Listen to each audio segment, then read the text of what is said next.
Assalamualaikum guys and welcome back to Hello Anfa.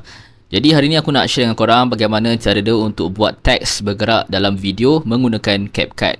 Jadi teks bergerak ni sangat sesuai kalau korang nak gunakan sebagai caption, tajuk ataupun highlight points. Penting dalam video supaya nampak lebih menarik dan profesional. So jom kita mulakan. Pertama sekali korang buka dulu apps CapCut, kemudian dekat bahagian sini korang klik new project dan korang boleh pilih video yang korang nak edit. So just klik satu video dan tekan add. Okay, dekat bahagian sini korang boleh pergi dekat bahagian text dan tekan add text. Okay,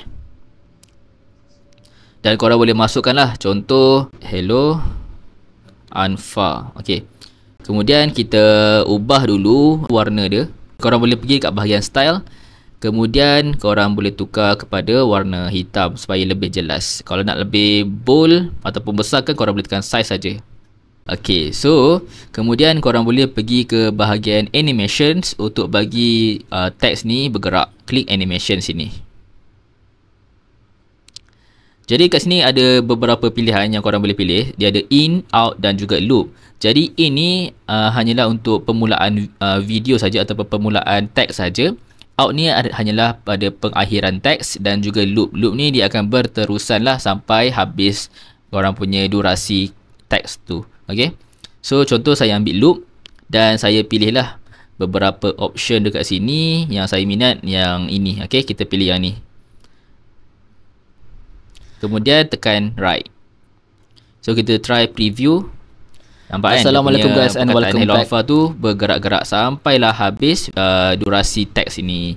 Jadi kalau rasa nak pendekkan sikit, boleh tekan ini dan drag dia ke belakang. Jadi durasi teks ni akan jadi lebih pendek. Kita tengok sekali lagi.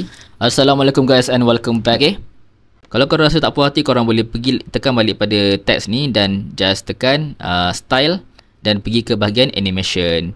Dan korang boleh pilih lah mana-mana.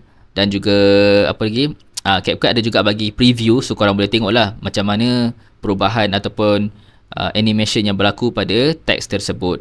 So itu saja guys. Kalau korang rasa video ni bermanfaat, jangan lupa untuk like, komen dan subscribe channel Hello Anfa. Dan jumpa pada next video. Assalamualaikum.